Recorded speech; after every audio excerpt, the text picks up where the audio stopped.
Bienvenue sur Top Invest, la chaîne des tops d'investissement. Ici, on parle essentiellement d'entreprises de qualité. Alors, je vais partager avec vous aujourd'hui un article avec lequel je suis partiellement d'accord sur la raison pour laquelle je suis prudent concernant toutes les entités qui tournent autour ici de l'intelligence artificielle, notamment avec comme exemple ici Nvidia. Et quand on parle d'Nvidia ici, on parle de semi-conducteurs et je partagerai également avec vous une checklist sur une partie de ma checklist personnelle sur les semi-conducteurs. Et vous allez comprendre la raison pour laquelle je ne suis alors là vraiment pas intéressé par ce secteur en date d'aujourd'hui. Et pourquoi est-ce qu'il faut faire attention sur ce genre d'activité, sur ce genre de secteur-là? Attention, je ne suis pas en train de vous parler d'une bulle, mais on ne va pas aller très rapidement. Allons-y pas à pas. Commençons par l'article et on va terminer ici par ma checklist. Et je vous encourage, vous également, à prendre des notes, surtout quand on va parler de la checklist ici, parce qu'elle pourrait vous servir. Et je rappelle ici que c'est juste une partie de la véritable checklist. D'accord? Donc, on y va. Donc, le cours de l'action Nvidia continue de grimper, mais un gestionnaire d'investissement ici déconseille de surpayer la croissance. Ça, c'est leur avis. Ça, c'est un article ici. On va juste le commenter. L'augmentation de la valeur des actions des entreprises qui fabriquent des processeurs d'intelligence artificielle a entraîné une hausse des investissements dans des sociétés comme AMD, ARM Holding et surtout Nvidia. Pour Nvidia, la croissance a été extraordinaire. Cette croissance a permis à l'entreprise de dépasser Alphabet, la société mère de Google, en termes de capitalisation boursière, atteignant plus de 1800 milliards de dollars et devenant la troisième plus grande entreprise des États-Unis. Toutefois, les analystes de Ranmore Fund Management suggèrent aux investisseurs de faire preuve de prudence lorsqu'ils investissent dans des actions de processeurs dont le prix est très élevé. Il est préférable il se réfère à l'exemple de Cisco pendant le boom de l'Internet, ou bien le boom d'Internet ici, où les investisseurs cherchaient à investir dans des valeurs technologiques fondamentales. Il met en garde contre le fait que de nombreux investisseurs ont payé trop cher dans leur effort pour profiter de la hausse du marché. Les investisseurs qui achètent des actions Nvidia parce que l'entreprise produit la technologie de base de l'intelligence artificielle devraient tenir compte des événements passés. Et je vais m'arrêter 2 secondes. Dernièrement, je veux dire, pas plus tard qu'hier, j'ai partagé un article ici qui parlait d'intelligence artificielle et je vais y revenir dessus. Et je vous ai mentionné un livre en particulier. Et vous pouvez également prendre un second livre qui s'appelle Chip War. Bon. Et le premier s'appelle The Engine That Moved the Market. OK? Donc, j'en ai parlé ici. Et vous allez comprendre pourquoi est-ce que c'est important de comprendre l'histoire. Quand vous venez investir en bourse, si vous avez un livre, si vous voulez juste... S'il faut commencer par un livre, généralement, il faut commencer par un livre d'histoire. Parce que l'histoire a tendance à se répéter. Et je ne suis vraiment pas surpris par certains commentaires. Et on va en parler tantôt ici aujourd'hui. Parce que ce n'est pas la première fois et ça ne sera pas la dernière fois. Et très souvent, c'est des commentaires émis par des gens qui n'ont aucune culture boursière. Donc, ils viennent juste de commencer ou bien ils n'ont jamais fait l'effort de lire quoi que ce soit. D'accord? Donc, dites-vous que ce qui arrive aujourd'hui, c'est un éternel recommencement. Et la conclusion ne sera pas différente de ce qu'on a connu par le passé. OK? Donc, on dit ici que les investisseurs qui achètent des actions de Nvidia parce que l'entreprise produit la technologie de base de l'intelligence artificielle devraient tenir compte des événements passés. Conseille-t-il. Donc, en effet, le cours est actuellement à 40 fois supérieur au chiffre d'affaires de l'entreprise. Donc, contrairement à Nvidia, les principaux clients de Cisco ne développaient pas leur propre technologie concurrente, poursuivent-ils. Donc, il mentionne ceci, et ça, vous devez aller vérifier.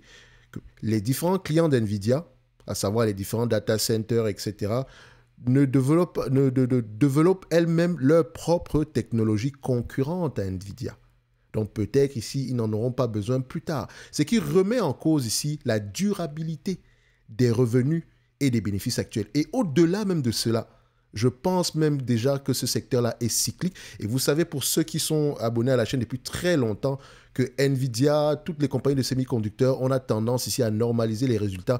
Et pour ceux qui sont au courant, enfin pour les anciens, vous savez également qu'aux environs de 2022 ici, quand Nvidia se représentait un prix assez intéressant, on vous l'a mentionné.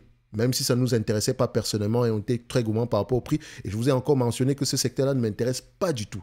Et on va y revenir. Quand je vais vous présenter ma checklist ici, d'accord, vous allez comprendre pourquoi est-ce que mon raisonnement, pourquoi est-ce que je tiens ce raisonnement-là. Je vous rappelle ici que cette checklist-là est basée sur mon expérience personnelle au fil des années. OK, parce que j'ai étudier l'ensemble des secteurs d'activité ici parce que je voulais tout comprendre.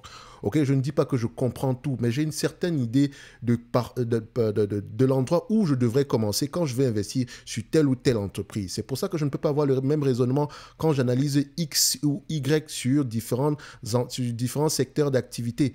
Je sais à peu près quel type de questions je vais poser. Et en bourse, quand vous faites du stock picking, le questionnement est important. Le questionnement. Quand on me parle ici de 40 fois le chiffre d'affaires, ça ne me dérange pas qu'on paye 40 fois le chiffre d'affaires. Parce que je sais que ça peut être justifié. OK? Dépendamment ici, vous allez remarquer, par exemple, statistiquement, les entreprises qui ont les marges les plus élevées ont tendance à se négocier à des multiples en termes de chiffre d'affaires plus élevés. D'accord? Donc, par exemple, si vous allez dans le segment ici des grosseries, donc au niveau des Walmart, vous allez voir que Walmart aura tendance ici à avoir un price to sale inférieur à 1, aux alentours 0,5 généralement ici. Et si vous allez regarder des Google, des Amazon, ce genre d'entreprise, enfin de Google, Amazon, etc. Donc ces entreprises auront tendance à se négocier à des Mastercard, Visa, elles auront tendance à se négocier à des multiples à des price to sale supérieurs à 1, très largement supérieurs à 1. Et vous pouvez comparer les marges ici, vous allez comprendre que ces entités-là n'ont pas les mêmes marges. Donc, quand quelqu'un va vous dire ici que, bon, quand une entreprise se négocie à 2 fois les revenus, c'est cher, ça n'a aucun sens. Alors là, ça n'a aucun sens. Il faut remettre les choses dans leur contexte, prendre en considération aussi le type d'entreprise, le type de secteur d'activité qu'on a présentement, ainsi que les perspectives de croissance. OK? Et parfois, sur les perspectives de croissance, dépendamment de l'industrie, dites-vous qu'il y a certaines industries ici qui sont très optimistes ou très pessimistes. Jamais entre les deux. OK? Donc, contrairement à Nvidia, les principaux clients de Cisco ne développaient pas leur propre technologie ici pour Swift. En outre, à l'époque, Cisco collaborait avec la Chine et China Telecom. Donc, en revanche, les relations actuelles entre les entreprises de processeurs et la Chine ne sont pas favorables. Donc, c'est le deuxième argument ici. Donc, s'ils reconnaissent que l'intelligence artificielle aura un impact significatif sur le monde et que Nvidia est en première ligne, les analystes mettent en garde les investisseurs contre un prix excessif pour les valeurs technologiques fondamentales.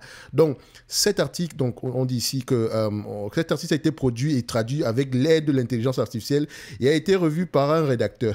Ça fait rigoler en plus.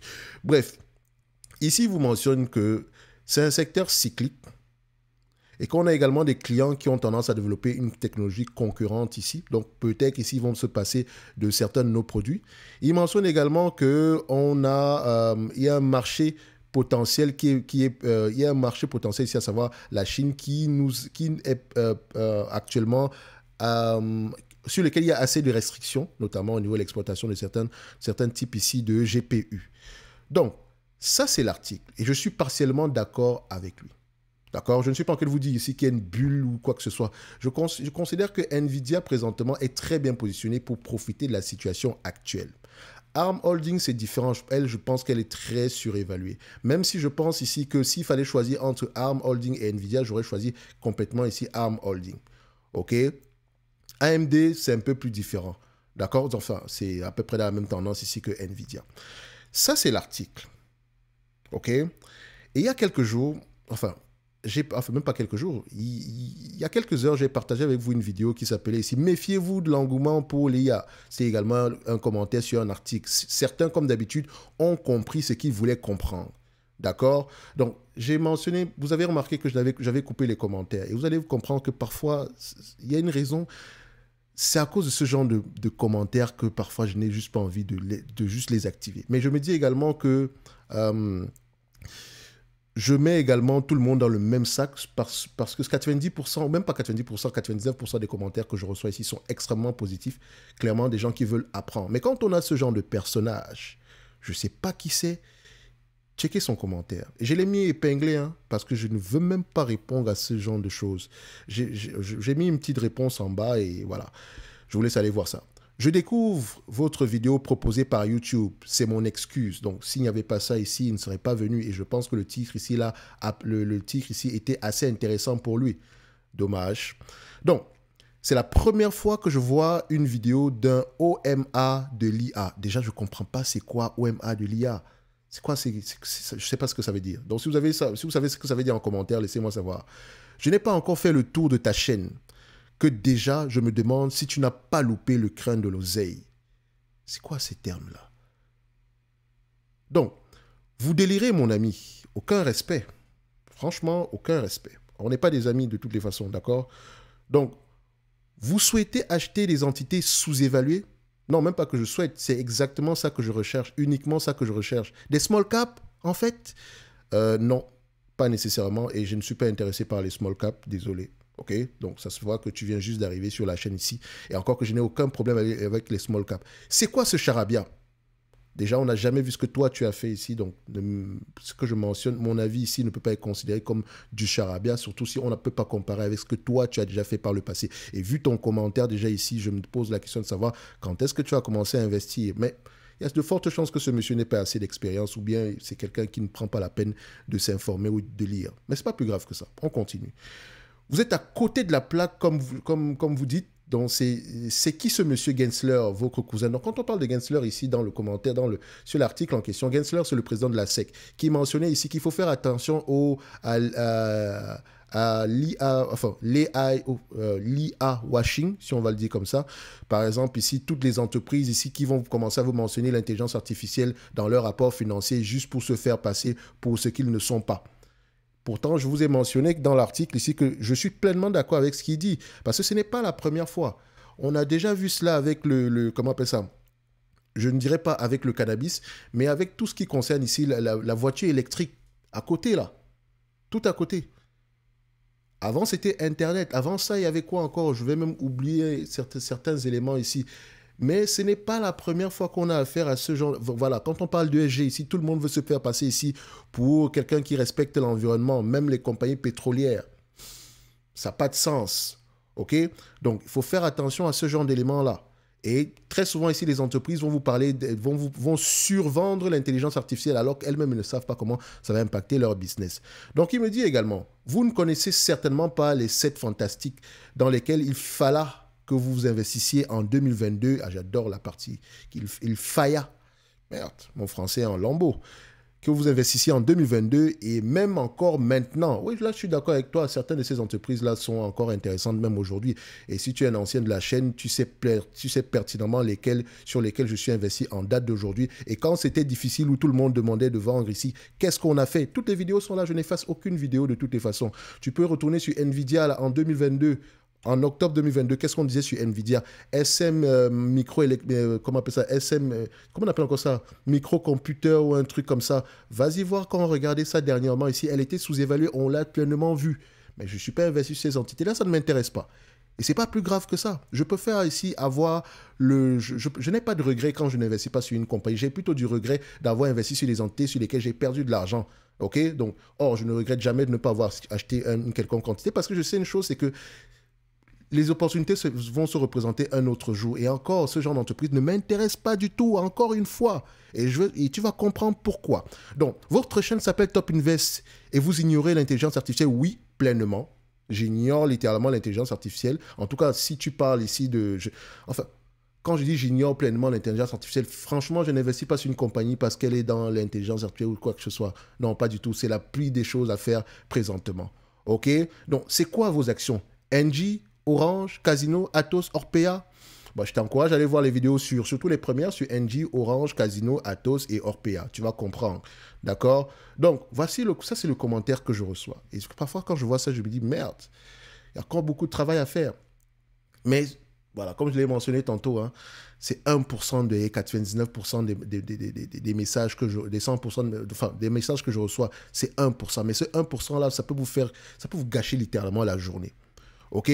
Donc parfois, je préfère ne même pas recevoir de commentaires du tout. Aucun argument, zéro. Je dis bien zéro, zéro, zéro, zéro. Tu vas revoir, c'est quelqu'un qui n'a jamais pris la peine de lire un seul rapport financier. Bref, je vais vous dire pourquoi ce secteur d'activité me fait... Je ne dirais pas que pourquoi j'ai peur, mais pourquoi est-ce que je me méfie de ce secteur d'activité. Et là, je vais passer au partage ici de ma note, de ma checklist. OK? Vous ne la verrez certainement pas ici. D'accord? Donc, je vais me mettre ici sur cette page. Voilà. On va se mettre là. OK.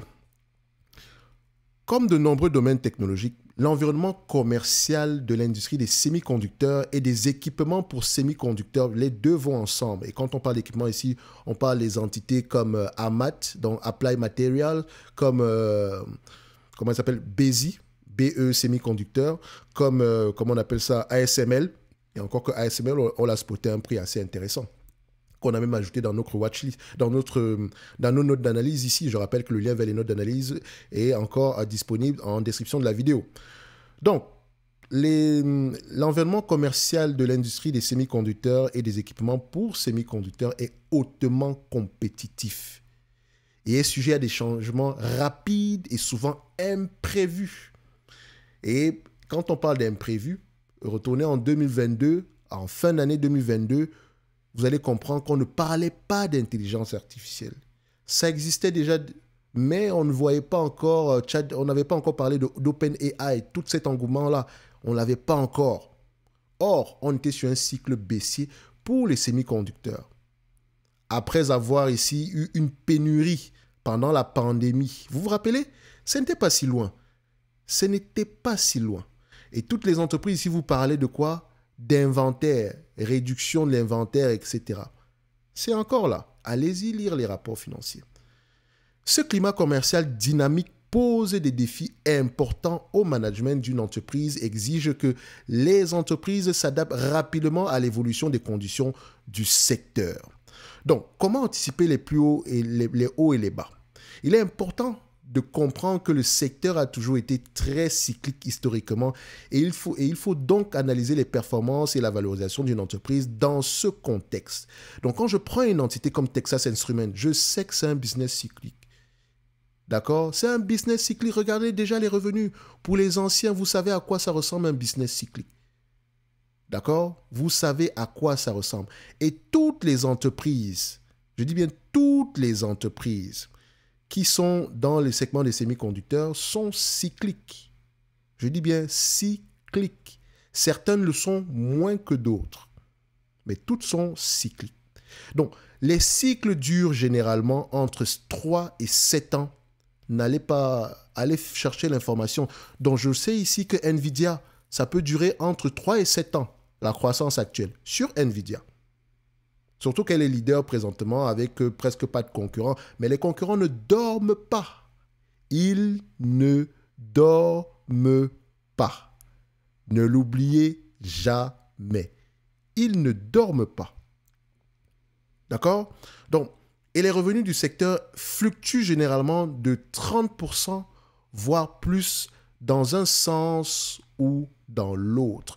Donc, quand je dis de 30% ou plus, donc, il n'est pas étonnant de voir cette variation. Si, par exemple, sur Texas Instruments, vous allez voir ici sur un an, la variation pègue de 30% ou plus. Je ne prends pas juste Texas Instruments, par exemple. Le 30% ne concerne pas Texas Instruments. Ça prend l'industrie dans son ensemble, en prenant en considération des entités également comme WDC, à savoir Western Digital, comme Micron Technology. Si je vous mets Western Digital ici, vous allez voir que la variation des revenus de Western Digital est parfois énorme. On peut parfois aller, actuellement, on est à près de 34%. Si je prends par exemple ici Micron Technology, vous allez voir que la variation également est énorme. D'accord? Et c'est très souvent le cas. C'est pas que la variation, c'est très souvent, vous voyez, on a une période de hausse. On commence ici en 2013 jusqu'en 2014. On a une baisse à partir de 2015 par là jusqu'en 2016. Donc, ça reste cyclique. Et quand on a un business cyclique, il faut faire très attention. OK? Donc, on peut avoir de grosses variations ici en termes de revenus. Donc, en raison du caractère cyclique du secteur, en particulier après le déclin cyclique de 2000 et de 2002 et les années de pertes qui ont suivi, les entreprises et les investisseurs mettent fortement l'accent sur la rentabilité totale tout au long du cycle. Donc, quand on prend une entreprise, il faut la regarder sur la durée, pas juste sur le moment, sur la durée, pas juste sur le moment. Donc, quand je regarde du Nvidia, ce n'est pas les revenus actuels de Nvidia qui m'intéressent. Hein. C'est ce qu'elle pourrait avoir tendance à rapporter sur les années à venir. Cycle haussier comme cycle baissier. Sur normalisation. OK? Donc, ces dernières années, les entreprises du secteur des semi-conducteurs et des comment on appelle ça? Les entreprises du secteur des semi-conducteurs et des... Attendez, donne-moi un instant. Voilà. Donc, les entreprises du secteur ici des semi-conducteurs et des... comment est-ce que c'est cette partie-là? Voilà. Donc, toutes les entreprises qui sont dans les semi-conducteurs et celles qui font dans les équipements ici, d'accord, ont réduit les coûts fixes élevés et leurs activités comment on appelle ça? Leurs activités ici, ils ont externalisé certaines de leurs activités. Quand on parle d'externaliser ici, donc ils ont externalisé des activités non essentielles. OK? Donc, ce qui veut dire ici que parmi les exemples de cette externalisation, on peut citer ici la fabrication des puces par les fonderies comme TSMC. Nvidia ne fabrique pas ses puces. Elle conçoit et TSMC fabrique. OK? Vous avez également des entreprises qui testent également ces puces-là. Donc, les sous-traitants ici qui offrent des services de test et d'emballage de puces. Donc, ici, ça permet ici à ces entreprises-là, donc les entreprises qui sont le secteur des semi-conducteurs et des équipements ici, ça leur permet ici de réduire les coûts fixes qui sont élevés, d'accord, de manière générale. Donc, ici, si on parle ici des facteurs qualitatifs, il faut se dire une chose, c'est surtout le management. D'accord? Donc, l'examen des résultats historiques donne une bonne indication des succès passés du management dans la gestion de l'entreprise à différents stades de ses activités et de produits, donc, et constitue donc un bon guide initial pour l'avenir. Étant donné la nature hautement cyclique de l'industrie, les résultats d'exploitation d'une entreprise du secteur des semi-conducteurs et celui des équipements pour semi-conducteurs doivent être examinés dans le contexte de l'évolution du marché dans son ensemble. Pas juste le marché sur les semi-conducteurs, dans son ensemble. Parce que ici, Nvidia vend à qui? Intel vend à qui? Intel est très lié au segment des PC. Qualcomm est très lié au segment ici des téléphones portables. OK? Donc, Nvidia vend à qui? Les data centers. Actuellement, les data centers, est-ce qu'ils ont les moyens? Ils sont gérés par qui?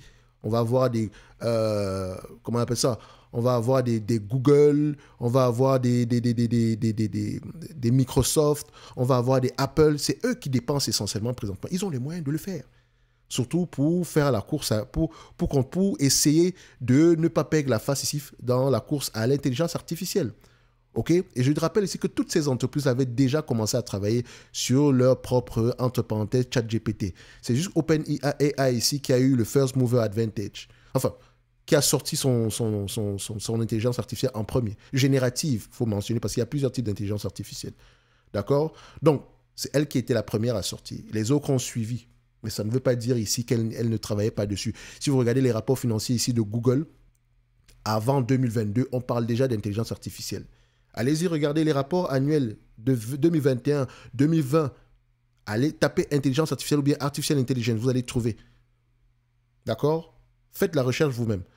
Donc, on dit ici que ces entreprises-là doivent être examinées dans l'évolution, dans le contexte de l'évolution du marché dans son ensemble. Donc, si on a un marché en pleine récession, il sera très difficile ici de voir des bons résultats sur ces types d'entreprises-là.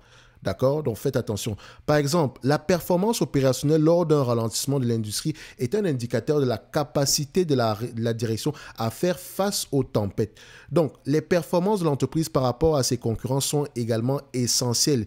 Bien souvent, les leaders du secteur profiteront d'une baisse de la conjoncture pour rationaliser leur activité et se concentrer sur de nouveaux produits. Donc, les leaders ont tendance à innover.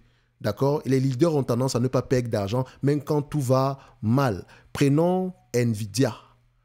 en période de... Et je rappelle ici que Nvidia, l'avantage ici, c'est que sur la plupart des segments d'activité sur lesquels elle opère, ces segments d'activité sont en croissance de fond. D'accord? C'est un cycle, une croissance séculaire ici. Elle est certes cyclique, mais c'est une croissance séculaire. Que ce soit au niveau des voitures ici intelligentes, que ce soit au niveau des data centers, que ce soit au niveau ici de tout ce qui concerne les jeux vidéo, etc. Et il faut également voir qu'elle elle reçoit parfois également le boost ici de tout ce qui concerne les crypto-monnaies, etc. Bref. Donc, vous voyez ici qu'en période difficile, comme en 2019, 2020 ici, c'était une période difficile. En ralentissement ici en 2022, c'était une période difficile, même si ça ne semble pas être assez élevé, mais c'est ça. Un cycle également ici, et peut-être un cycle à ces niveaux-ci. Comme vous pouvez le voir ici, en termes de cycle, vous devez également observer les marges brutes de ces entreprises-là. Privilégiez les entreprises qui ont tendance à avoir des marges brutes assez stables. Et quand vous regardez également les entreprises comme Nvidia, vous pouvez comprendre ici qu'il y a quelque chose d'intéressant qui se passe au sein de cette compagnie parce qu'elle a des marges brutes de plus en plus élevées. Donc, elle a un pricing power très rare dans ce secteur d'activité. Et quand vous avez un pricing power, ça veut dire que vous avez un produit unique ou bien un produit sur lequel vous pouvez fixer le prix. D'accord? Ne l'oubliez pas. Donc, on dit ici que en période difficile, il faut regarder les performances de ces entreprises-là et les leaders auront tendance à bien se comporter en période difficile et profiter de cette période-là pour lancer des produits innovants. Cela leur permet ici d'être plus performants que leurs concurrents lors de la prochaine période de croissance. Parce que c'est cyclique. Ça va s'arrêter, ça va reprendre. OK? Donc, on continue. Ici. Quand on va donc regarder quantitativement ces entités-là, qu'est-ce qu'on doit observer en premier? Alors, si on regarde le compte de résultat ici d'une entreprise fournit une vue d'ensemble de ses revenus, coûts et dépenses ainsi que de ses bénéfices au cours d'une période comptable. Il s'agit d'un outil important pour identifier les tendances en matière de croissance et de rentabilité. Donc, dans de nombreux secteurs, l'analyse des tendances se fait principalement sur une base, et là, faites attention, c'est très important. Dans de nombreux secteurs, l'analyse des tendances se fait principalement sur une base annuelle, en comparant les résultats du trimestre en cours avec ceux du même trimestre l'année précédente. Ne faites pas cette erreur avec les semi-conducteurs. Dans un domaine aussi dynamique que l'industrie des semi-conducteurs et des équipements pour semi-conducteurs, parce que les deux sont liés, il est souvent plus révélateur d'examiner les résultats sur une base séquentielle, en comparant les résultats du trimestre en cours avec ceux du trimestre précédent. Et je vais un peu m'arrêter ici. Je prends Nvidia, je vais prendre ici trimestriellement et je vais vous mettre le cours de l'action à ce niveau-ci. On va prendre les 5 dernières années et vous allez remarquer ici que quand on a un trimestre moins élevé que le précédent, le marché commence à prendre un tout petit peu peur. Et vous pouvez voir ici au niveau d'Nvidia, ça arrive peut-être un tout petit peu après que la baisse ait commencé. Mais tout simplement parce qu'il y a d'autres entreprises qui annoncent souvent leurs résultats. Et si elles sont situées sur les mêmes segments d'activité ici, on va se dire que si celle-ci a de mauvais résultats, ça veut dire ici que Nvidia peut-être aura de mauvais résultats. Et ça peut commencer par les équipementiers. Donc c'est toute une chaîne. Donc comparer les résultats trimestriels ici sont très, très importants. Trimestriels. Donc comparez le trimestre actuel au trimestre précédent. Et s'il y a un ralentissement, dites-vous que ce marché-là change très rapidement. Et si le trimestre actuel est moins intéressant que le trimestre précédent, ça veut peut-être dire ici qu'on assiste peut-être ici à un début de fin de cycle ou bien à une respiration. Et ici, le marché ne pardonne pas. Ça descend très vite. OK? D'où l'importance ici de normaliser les résultats. De se dire ici que si l'entreprise rapporte 10 milliards aujourd'hui et qu'elle a tendance à rapporter au moins 1 milliard en moyenne, moi, je me base sur le 1 milliard.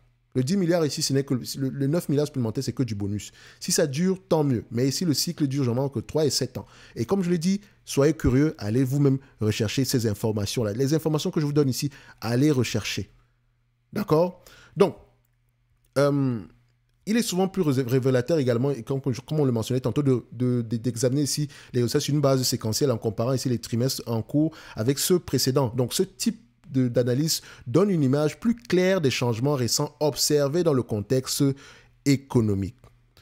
Toutefois, Une attention particulière doit être portée aux facteurs saisonniers susceptibles d'influencer les résultats trimestriels d'une entreprise.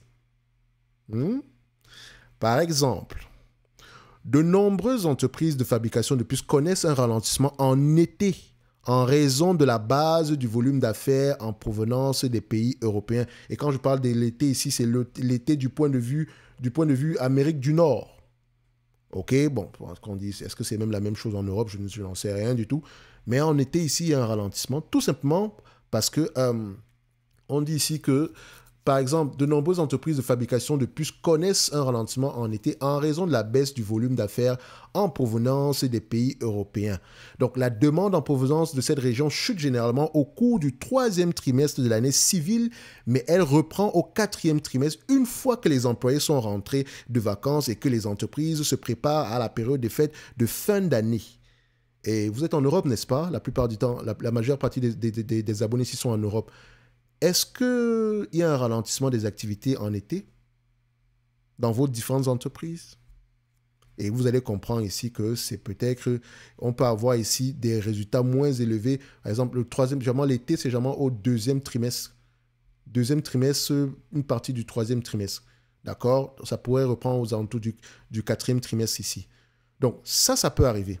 Donc un ralentissement similaire, mais moins prononcé, se produit au 1er trimestre de l'année civile pour les entreprises opérant dans certains pays asiatiques où les festivités du Nouvel An peuvent entraîner une interruption d'une semaine dans la prise de commande et la production. Ça peut également arriver en Asie. Donc quand je regarde les résultats de manière séquentielle, il faut toujours que j'aille regarder la raison derrière. Pas juste au sein d'NVIDIA, mais également au sein d'un concurrent. Histoire de voir ici qu'on ne mentionne pas que c'est en Europe ou bien en Asie, dû au fait, etc. Si c'est le cas, ça peut être véridique. Parce que structurellement, c'est comme ça que cette industrie-là se comporte. Donc, la personne qui me traitait ici qui me traite ici d'à côté de la plaque, d'accord? Est-ce qu'il sait tout cela? Est-ce qu'il le sait? Est-ce qu'il le sait? Maintenant, il le sait, d'accord? On va le dire comme ça, ok? On continue, donc on va terminer ici parce que je vais pas tout vous donner. Comme je l'ai dit ici, la checklist en question, en fait, fait partie d'une longue série de checklists que j'avais commencé à faire ici, qui sera disponible uniquement pour mes abonnés ici du service Top Premium, ok? Donc, la plupart des entreprises que j'ai eu à étudier, je vous donne à peu près quels sont les éléments essentiels à aller regarder. Sur certaines industries, c'est 2 ou 3 éléments qui sont déterminants. Donc, ici, par exemple, au niveau des semi-conducteurs, vous aurez également les drivers de la croissance des semi-conducteurs. Qu'est-ce qui pousse qu'est-ce qui drive la croissance de ce secteur d'activité-là? Pas juste, vous aurez les éléments à aller regarder, les stats à aller regarder pour avoir un avis un peu plus poussé. Ok? Parce que comme je l'ai dit ici, les chiffres là, on s'en fout en fait. Hein. C'est bien, attention, c'est bien les chiffres, c'est la base. Mais pour investir à long terme, il faut comprendre comment ça fonctionne. Il faut savoir qu'est-ce que je dois aller regarder, comment apprécier la situation actuelle. Et comme je le rappelle encore sur NVIDIA présentement, ça se passe très très bien, mais ce n'est pas durable. Vous pouvez raconter ce que vous voulez, ce n'est pas durable. Donc quand tu me dis ici que NVIDIA en termes de valorisation dépasse aujourd'hui du Google, c'est pas grave, je préfère continuer à racheter du Google plutôt que du NVIDIA. Mais je ne peux pas dire ici que NVIDIA est surévalué en date d'aujourd'hui, tout simplement parce que le cycle actuel pourrait durer pendant très très longtemps. Le prix pourrait continuer à augmenter, ça pourrait même doubler encore, que ça me surprendrait pas du tout. Mais alors, moi je sais déjà que je reste sur les lignes de côté. En ce qui concerne le chiffre d'affaires et les commandes, très très important. Qu'est-ce que vous devez aller regarder?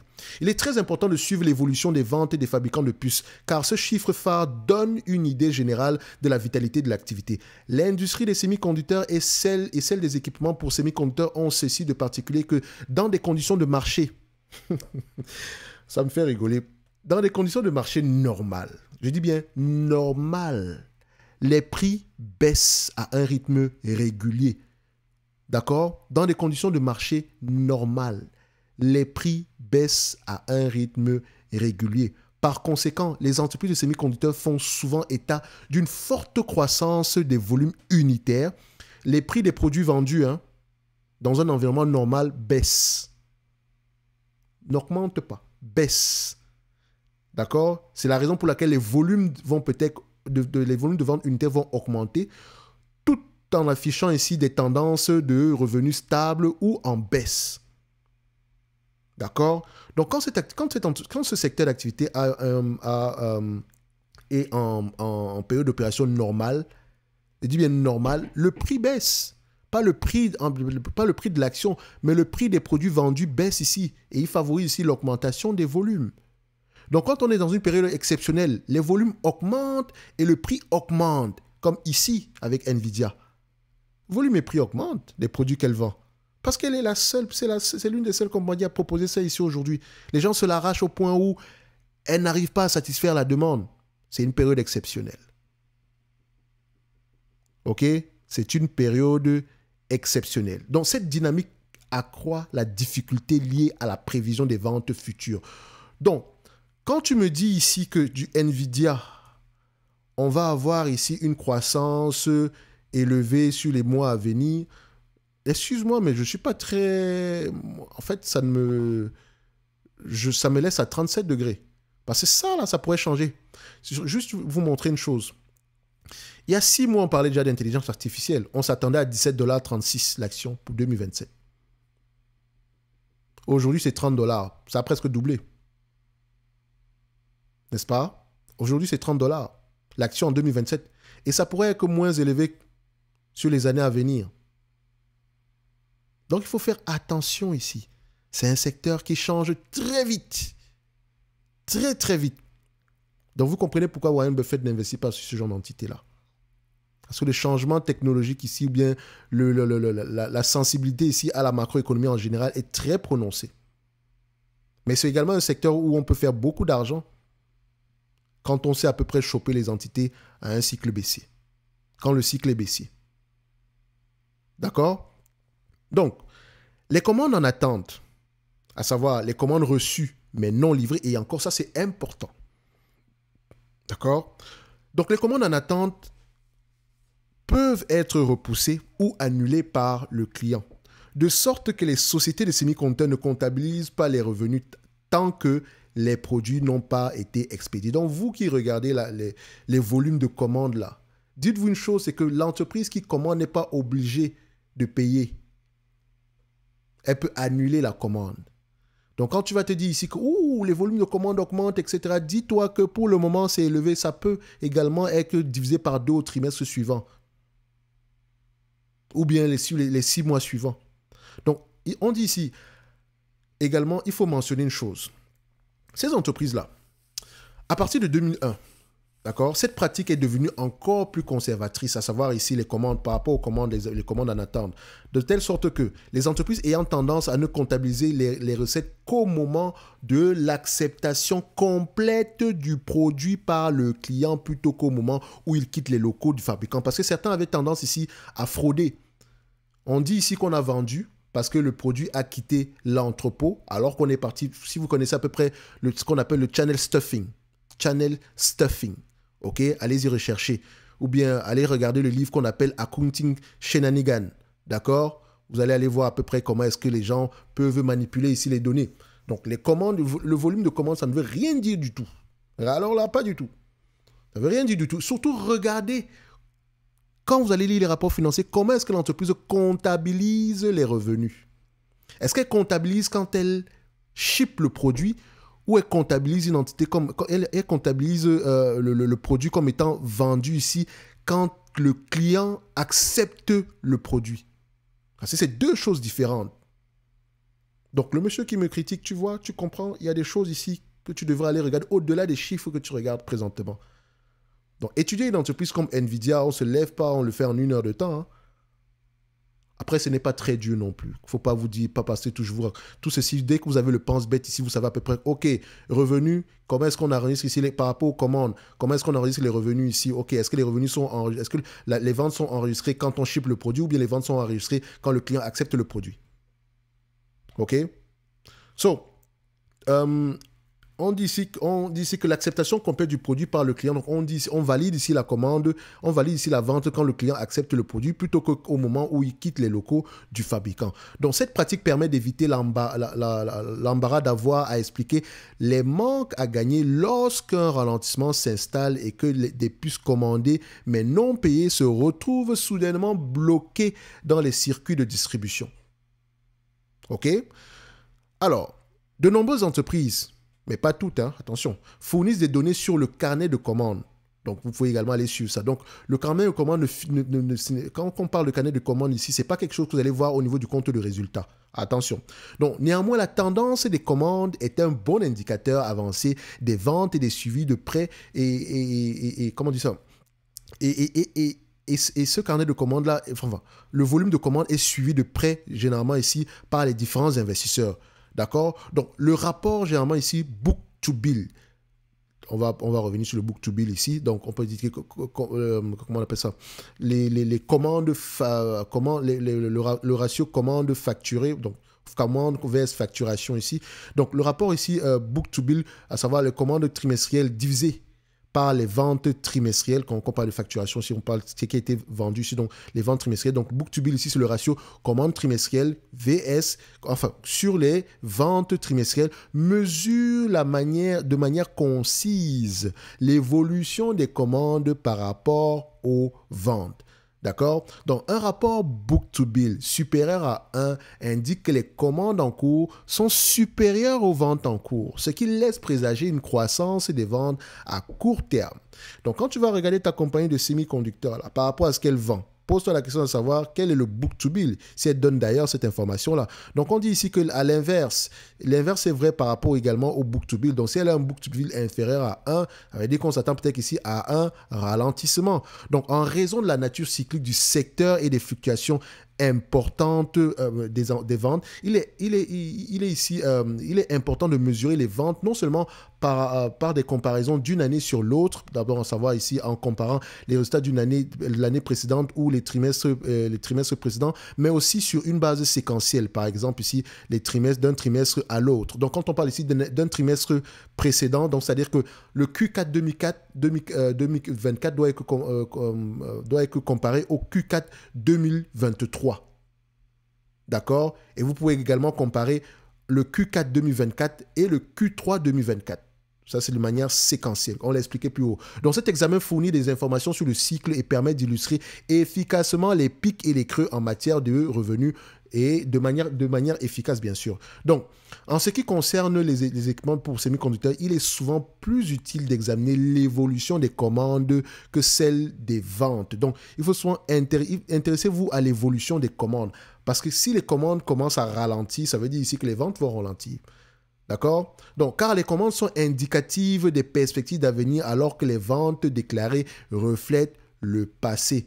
Néanmoins, il convient d'être conscient du fait que les entreprises ne comptabilisent les ventes qu'au moment de l'expédition et que les commandes sont susceptibles d'être retardées ou annulées. Donc, généralement, sans aucune pénalité de la part des entreprises qui demandent l'annulation. Donc, les annulations ont souvent un effet fortement dépressif sur les volumes de commandes au cours d'un cycle baissier un cycle baissier au sein de cette industrie. D'accord? Donc, voilà à peu près quelques éléments que j'aurais pu partager avec vous concernant ce segment des semi-conducteurs-là et des équipements ici pour les entreprises, pour les semi-conducteurs. Donc, je mentionne ici une chose. Cette checklist-là, elle est non exhaustive. D'accord? Enfin, elle n'est pas complète. Quand je dis ici non exhaustive, qu'est-ce que je raconte? Elle n'est pas complète dans le sens où on aurait pu parler en supplément ici. J'aurais pu parler également ici de tout ce qui concerne ici l'inventaire, le cash flow, la dette, qu'est-ce que vont aller regarder? La liquidité, d'accord? Les comptes recevables, d'accord? Le turnover des comptes recevables, d'accord? Enfin, j'ai parlé d'inventaire ici, le nombre de jours ici d'inventaire qu'on a présentement, l'évolution de ce ratio-là. Donc, on aurait pu parler également de tout ce qui concerne ici les stock-based compensation ainsi que des marges. OK? Il y a un ensemble, sans compter les drivers de la croissance. Hein. Ça, c'est d'autres éléments ici. Donc, quand on peut parler ici de drivers de la croissance ici par rapport à ces différentes entités-là. Donc, voilà. Évidemment, ici, vous allez voir ici que le... comment on appelle encore ça? Vous allez voir ici que le volume de vente ici des semi-conducteurs, le volume de vente ici des plaquettes de silicium, c'est également important à aller regarder. Le volume de vente ici des DRAM ou bien des NAND également est intéressant également à aller regarder. D'accord? Le volume moyen ici, l'inventaire de l'ensemble des entreprises ici exerçant ici dans les semi-conducteurs est important également à aller regarder. Ce n'est pas tout. Il y a également d'autres éléments ici. Les taux d'intérêt également sont importants. D'accord? Bref. Il y a un ensemble de choses que je peux rajouter également dans cette check, enfin, quand je dis je peux rajouter, qu'on aurait pu mentionner ici en détail. Et là, vous comprenez que quand on commence à regarder les quand vous allez regarder prochainement une compagnie exerçant dans le segment des semi-conducteurs, vous allez peut-être avoir un avis complètement différent. D'accord? Quand il y a un avis complètement différent, vous allez regarder l'entreprise ici d'une autre manière. Donc, ce secteur est extrêmement cyclique. Le cycle dure 3 à 7 ans.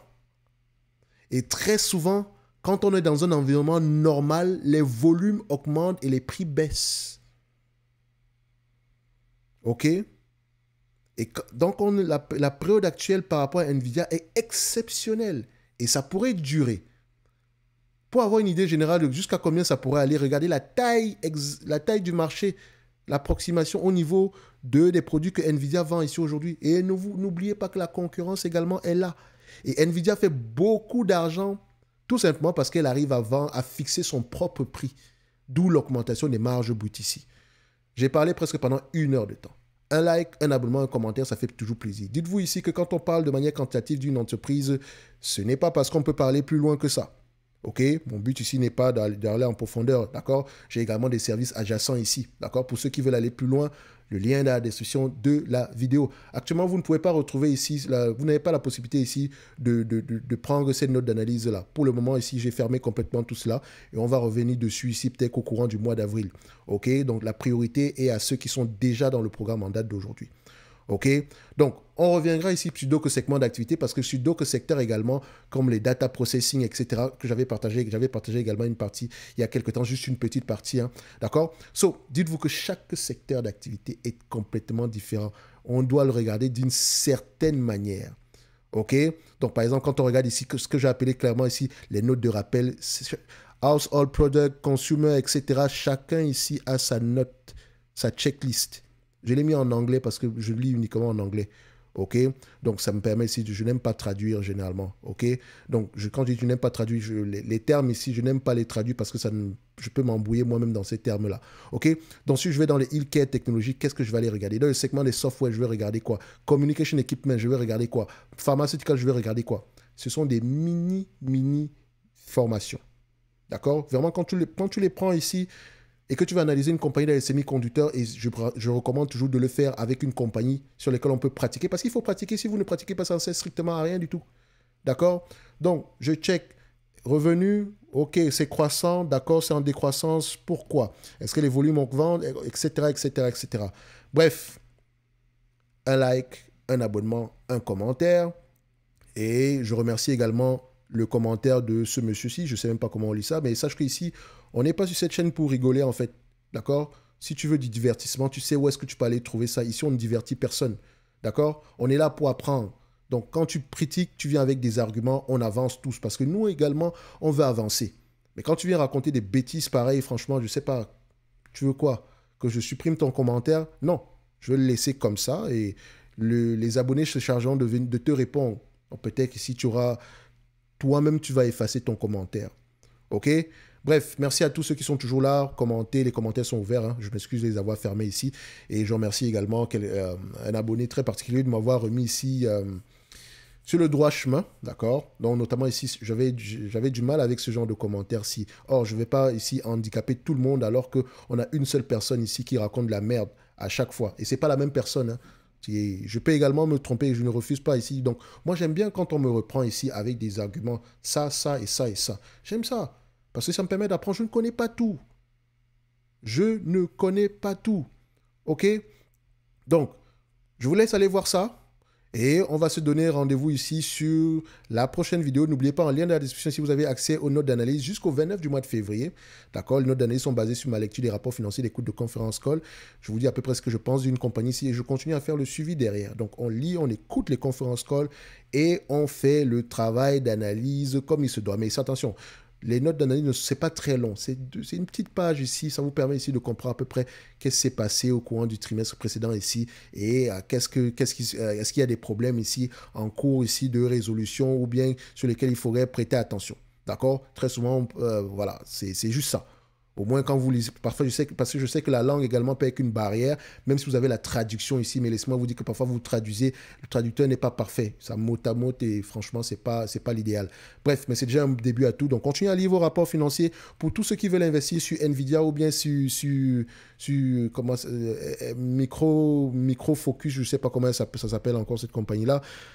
Je ne suis pas en train de vous dire que les entités sont surévaluées de malade, mais moi, je vous dis juste que moi, je reste sur les lignes de côté parce que ça reste cyclique. Je ne peux, les revenus actuels ne sont pas durables. Les marges actuelles ne sont pas durables. D'accord? Les bénéfices nets actuels ne sont pas durables. Tôt ou tard, ça va redescendre. Mais tôt ou tard, c'est quand? Demain, après-demain, l'année prochaine, le mois prochain, je n'en sais rien. Moi, avant tout, je recherche la stabilité avant la croissance. Et présentement, ces revenus-là sont certes croissants, mais ils ne seront pas stables dans le temps. OK? Et je veux revenir sur ce genre d'entreprise quand tout va mal. C'est à ce moment-là qu'il faut y investir. Mais je continue à observer, je continue à prendre des notes parce que les checklists, la checklist, il ne faut pas arrêter de continuer à l'étoffer. D'accord? Bref, merci.